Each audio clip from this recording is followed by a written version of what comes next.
Hey everyone, it's Mercedes Barba here, the senior video producer over at Money Mag's Instagram. We are coming to you live straight from our phones to your phones. Today we have an awesome live. We are going to talk all things budgeting. We have Raya Reaves coming in. If you guys have been following along on our Instagram page all day, you will know that she did an Instagram takeover. So we'll just give her a minute to get on board. In the meantime, if you guys have any questions on budgeting, how to get started, how to make sure your budget actually works for you, whether you should create a budget now during the middle of a pandemic or whether you should do other things with your money. So we're going to be talking to Raya about everything in just a moment. So she will be coming on. Just give me a minute here to go live with Raya Reaves. All right, we are live. Raya, hello. Hey, Mercedes, I'm well. How are you? I'm so good. Thank you so much for jumping on and chatting with us today. I know you did an awesome Instagram takeover where you kind of walked us through your day. So thank you so much for doing that. And to our audience, if you guys haven't checked that, definitely go check that Instagram story later. Raya, thank you so much. We're so excited. Can you, for our audience that doesn't know you, can you give us a little bit more, tell us a little bit more about you and about City Girl Savings? Yeah, absolutely. So hi, everyone. I am Raya Reaves, founder and finance coach of City Girl Savings. I basically teach women and some men how to create and stick to realistic budget plans so that they reach whatever financial goals they have. I truly believe money management all starts with the budget, and so that's my specialty, and I'm super excited to be here with you all today. Hi. So exciting, Raya. We are so excited to have you. For those of you that aren't following Raya, go follow her after this. She has two Instagrams, her personal at Raya Reaves and her business at City Girl Savings. So Raya, tell us a little bit about, so today we're going to talk all things budgeting. This is a really important thing for people to know. A lot of people don't even know how to get started on a budget. Again, for our audience, if you have any questions, please drop them in below. But Raya, tell us a little bit about budgeting, why it's important, how does one even get started? Yeah, so sorry, cut out there for a second. Can you hear me okay, Mercedes? Yes, I can see you. Okay, perfect. Awesome. Okay, so how to get started with a budget? Well, let's just kind of keep it very simple, right? A budget is basically a tool that shows you what money's coming in, what money's going out, and what money should be left over, right? So when you think of it in that sense, it's not so scary, right? People put a lot of negative connotations around the word budget because it seems so limiting, but it's just a tool that tells you what's happening with your money. So to get started, make a list of all of the money that's coming in on a regular basis, make a list of all of the money that's going out on a regular basis, and then do some basic math. What's your total income for the month? What are your total expenses for the month? And what's the difference, right? If you are negative, that's a problem. It means that you are spending more money than you make. You will never get ahead that way. But you won't know that until you actually do the math, right? So let's kind of start there. If you have a profit, meaning you make more than you spend every month, that's great. What can you use that profit for to help you get ahead? Can you pay off debt? Can you put it in savings? Can you not spend it on things you don't need? So that's a great way to get started and a really simple way to get a high-level overview of your situation. Totally. And just for our audience, please drop your questions in below. It is super important for us to answer everything that you guys want to know about budgeting. So Raya, so obviously, we're in the middle of a pandemic. There's a lot of crazy things happening with people's money right now. For those people who haven't created a budget, because I know budgeting can be kind of scary, it can be really intimidating, they don't know where to get started. Why is it important to budget during a pandemic, especially with such a volatile economy going on? Yeah, so I guess I should level set by saying it's important to budget anytime, right? But it's more important during a pandemic because you absolutely need to know where you stand in case something goes wrong, right? If you have an understanding of what all of your bills are on a monthly basis, you know the minimum number you need to bring in every month to make sure that you are covered, right? So if you lost your job, at least you know, okay, my expenses are $2,000 a month. I need to get out there, do Uber, do whatever it takes to make up that $2,000. And having that knowledge just gives you a little bit more momentum instead of feeling stuck or like you don't know what to do next. Totally. What about those people who are pretty good with their money? They do pretty much follow a consistent basis. What do you say to those people who don't know if their budget is working, or how do you know a budget is working? Yeah, so there's really two steps to budgeting, right? It's creating the actual budget, but then it's also following the budget, right? And so if you are not tracking your spending throughout the month, you don't really know if you're following the budget. So the first thing I would say is start tracking your spending. Are you spending in line with the numbers that you set out in your budget at the beginning of the month? If so, then that's great. You're doing exactly what you should be doing. If not, you need to either reallocate what you have going into your budget, meaning adjust your categories, or you need to cut back your spending. So there's not that many options here, which is why I love budgeting as well, because it's very logical if you look at it in that sense. Definitely. You know, I've obviously worked in personal finance. I've read a lot about budgeting. I do follow a budget myself. What do you feel about the 50-30-20 rule of budgeting? Yeah, so, I think it's a great start for somebody who just needs a baseline, right? Because 50-30-20, I mean, it's very, very clear, right? 50% goes to your living expenses, 30% goes to like fun, and then 20% goes to saving and debt payment. So if you have no idea where to start, that's a fantastic baseline. But I prefer the zero-based budgeting method, which is basically giving every single dollar a purpose, right? So at the end of the month, you're left with zero. And that includes budgeting in your goals and your savings and things like that. So 50-30-20 is great if you need that baseline, but to get real intentional with your money, I think zero-based budgeting is the way to go. Okay. How do you feel about, so there are different types of budgeting, ways to budget.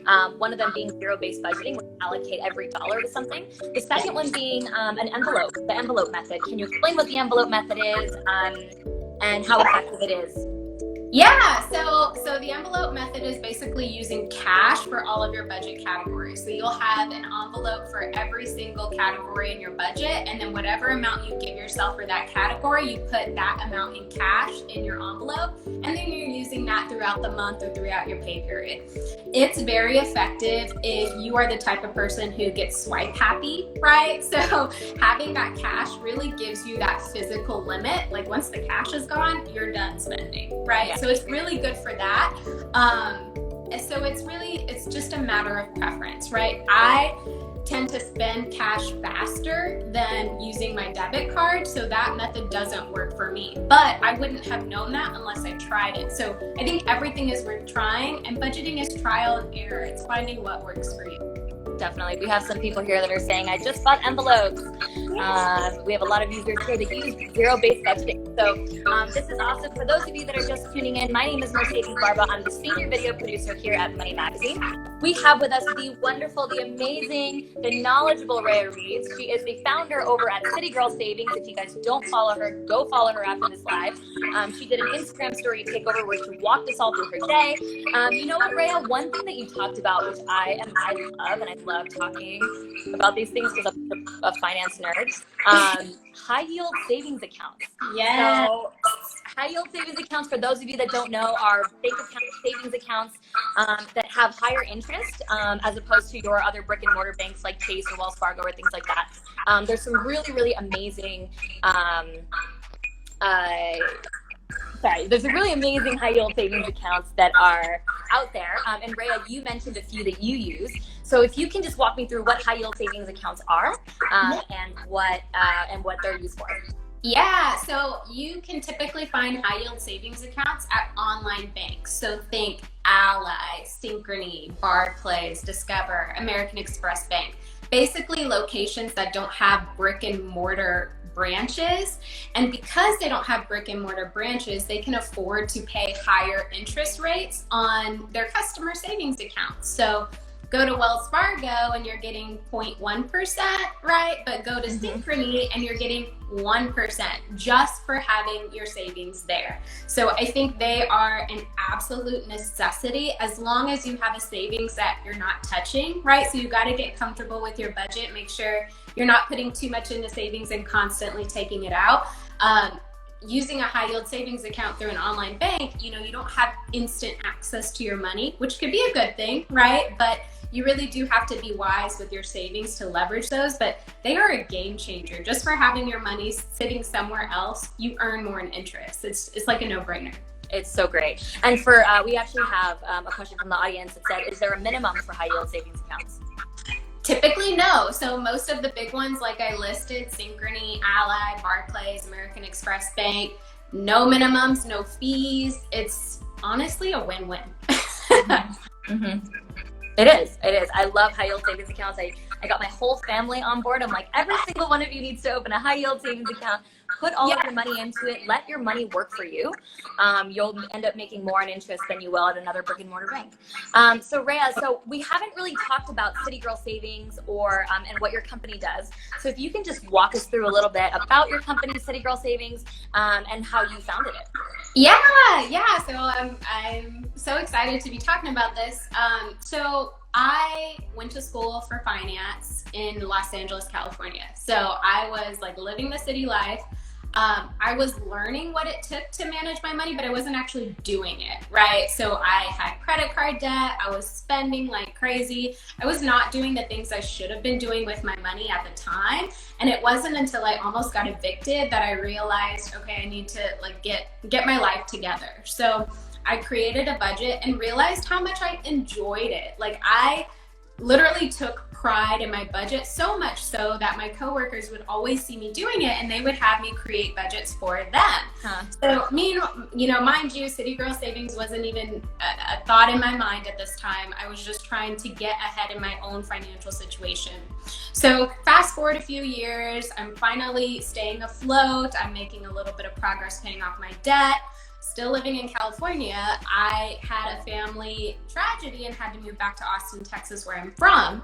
And the cost of living in Austin is significantly cheaper, or at least it was at the time, than Los Angeles, California. So when I got to Austin, I was still like making the same amount of money, but my expenses dropped drastically. So my budget now allowed me to pay off debt significantly faster. I already had the proper budgeting mindset, habits, routines in place. And Mercedes, to be honest with you, seeing that and seeing the results so quickly made me realize that if I could do this, other women could do it. I still like going out to eat. I still like traveling, but I can do all of that and budget and pay off my credit cards and build my savings. Sign me up, right? So that's how City Girl Savings came to be. And that's exactly what I help women do. I help them create budget plans that allow them to live their life, but also allow them to pay off debt, save, reach their goals. And here I am, almost 10 years later. I love it. Oh, I think your citygirlsavings.com is amazing. If anybody has any questions on budgeting, how to get started, how to reach your financial goals, definitely go over there and check that out. We do have a question from our audience here is creating budgets monthly. Do you create them monthly, and how often do you check in on your budget and kind of tweak it a little bit? Oh, that's a great question. So yes, I create budgets for the month. Even though I'm paid bi-weekly, right? I still like to see a whole month's perspective. So I create my budget at the end of the month for the following month. So I know what I'm going into for the new month. And then I track my spending on a daily basis. Sometimes every other day, sometimes I don't spend money, therefore I don't need to track, but I am constantly reviewing my budget and tracking my spending against the budget to make sure that I'm staying on track. And that's what I help my clients do as well. Is there any specific app that you use that kind of keeps track of your finances, or do you write it all down with actual pen and paper? So I use a spreadsheet. I created a spreadsheet that works fantastically for me. And I think, we all have to find our own flow, but basically I have all of my categories outlined in the spreadsheet, and I just track my spending against each of the categories, and I know exactly where I stand in my categories throughout the month and by the end of the month. That's awesome. I love that. I mean, budgeting is so important. For those of you that need more information, go check out money.com or go visit Raya on Instagram and citygirlsavings.com. So Raya, we did solicit a couple questions from our audience previously before the live. So thank you guys for all of those who tuned in and asked your questions earlier. But people are asking questions on investing and what they should be doing right now during a pandemic in relation to retirement. So if you can speak on investing for in the middle of a pandemic. Yeah, absolutely. So I think, we should probably look at this in two different ways, right? There's general investing to help build your wealth, or there's investing for your retirement, right? So 9 times out of 10, if you work for a company, they will offer some sort of match if you contribute to their 401k plan. Take advantage of that no matter what your situation looks like. I know Dave Ramsey does not agree with that. That's totally fine. This is what I would recommend. Otherwise, you're leaving free money out on the table. Not to mention, the younger you are and the earlier you start investing for your future, the more you're going to have when it's time to retire. It's just compounding. That's just the way it is. So you don't want to skimp your future self just because you're not sure where to start right now. Start right there. Go through your company's 401k plan and then at least contribute what they will match. Now, if they don't have a 401k plan or if they don't match, open an IRA. There's not really an excuse not to get started. There are plenty of companies out there that offer IRAs so that you can start investing for your retirement. Now, thinking about general investing. So I think mutual funds are a great way to go. I personally love Betterment. I'm not sure if you've heard of that, Mercedes, but it's basically a robo-advisor. You put a specific amount of money in there every week, every 2 weeks, every month, however you want to do it. And they invest in, mutual funds for you. And you can pick how aggressive you want to be, how non-aggressive you want to be, and you can just watch your money grow over time. So I think that's another very easy way to get started with investing without that fear of, my stock is going to crash. No, mutual funds are comprised of multiple stocks. So you're diversifying your risk. You're less likely to tank completely when you do it that way. So those would be my tips for getting started. That's such great advice. So great. People are saying Betterment. I love Betterment. I use it. I use Betterment. I just kind of discovered them the other couple months ago, and I think Betterment is awesome. Yes, I love them. I've been using them for years, and it's just so user friendly. You see exactly where your money's going. You see your growth, and you can set goals. And it tells you, okay, hey, if you keep, contributing every single month what you're contributing, here's what you'll have when you're ready to reach your goal. So it's awesome. Totally. There is one thing that you mentioned earlier, excuse me, talking about your money mindset. When you moved to Austin, you mentioned that your mindset kind of shifted and you were able to pay off your debt more aggressively, save more money. So talk to me about the importance of a money mindset, and I guess just educating yourself on all things personal finance.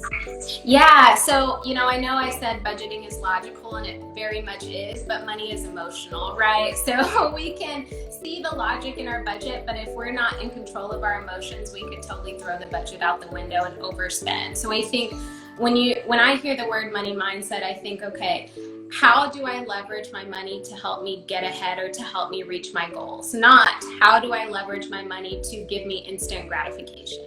And 9 times out of 10, your instant gratification is something you really don't need, right? So everybody has to come to that realization so that they can see success with their money. And there are a variety of ways that you can do so. You can be in a situation like me where I could see how much further my money was taking me, and seeing those results is what drove me to continue doing what I was doing. But you could read, you could listen to podcasts, you could see a therapist, you could work with a finance coach. There are so many different routes you can take to understand your money mindset and leverage it to help you get ahead. That's the end goal for all of us. I love that. Are there any books that are your favorite? Yeah, I have a few. So I know I had mentioned Profit First on Money Magazine's Instagram story. That's more for if you're thinking of starting a business, but there are a lot of personal tips you can take from that. So Profit First was a game changer for me. The Richest Man in Babylon, that was also a really good book. A lot of really solid money principles at a very high level. Then I would say the 21-Day Financial Fast by Michelle Singletary. That really kickstarted me to stop spending and like just only pay for what I need. And doing that spending fast, again, I saw the results and I wanted to keep going. The Spender's Guide to Debt-Free Living was a very good book as well. It basically outlined this woman's journey. She was a very big spender and she had a lot of debt. So she walked through her story on getting out of debt and controlling her spending. So those are the 3 or 4 I can think of off the top of my head that were game changers for me. I love that. I think that's so great. There's a few personal finance books that I've been reading, and it's super important, obviously, that you teach this in school. This is an ongoing theme that I've been talking to a lot of personal finance experts about the importance of educating yourself, because personal finance is not something that you learn and it controls your entire life. Which is crazy, right? Why is this not taught in school? Yeah, it's so crazy. But you can head over to citygirlsavings.com and Money Magazine to read more information. So Raya, I want to ask, I guess, one last question here. Maybe the last question should be on budgeting again. What general categories, so this is a question from our audience, what general categories should be in every budget? Okay, so this is a really good question. I think a lot of categories that are usually the same across the board are housing, which would be your rent or your mortgage, utilities, your light, power, gas bill, cell phone, groceries. You also need some discretionary categories, right? I do not believe in anyone depriving themselves of things they enjoy. It's just moderation, find your balance, but have a category for dining out, have a category for grooming and toiletries, have a category for fun, doing activities. And then I would also say you want to have a savings category. So savings should definitely be a category in your budget. If you have debt payment should be a category in your budget. And miscellaneous, so this is another one. Unexpected expenses happen all the time, right? And if your budget is so rigid that you're not allowing any room for those things to pop up, you're gonna feel like you're not doing it right. So what I recommend is having a miscellaneous category in your budget. Allocate a small amount of money towards it every single month. If you don't use the money, great. But if something comes up, that money is already allocated just for those miscellaneous things. So those are the high-level categories I would recommend be in everybody's budget. Love that. One last question here is on emergency funds. How many months of emergency funds should people have? Oh, okay. So, I don't think that there's a one-size-fits-all answer to this question. I mean, a common theme is 3 to 6 months worth. I really think it depends on your situation. Are you the sole provider of your life and your finances? If so, the more months, the better, right? Lean towards 6 to 12 months. If you have a partner or somebody who can help pick up the slack if something were to happen, maybe 3 months, right? And if, somebody takes care of you, you probably just need 1 month or 2, right? So it's really just finding what works best for your situation and what makes you feel better and not makes you feel like, oh, this is going to be too impossible for me to achieve.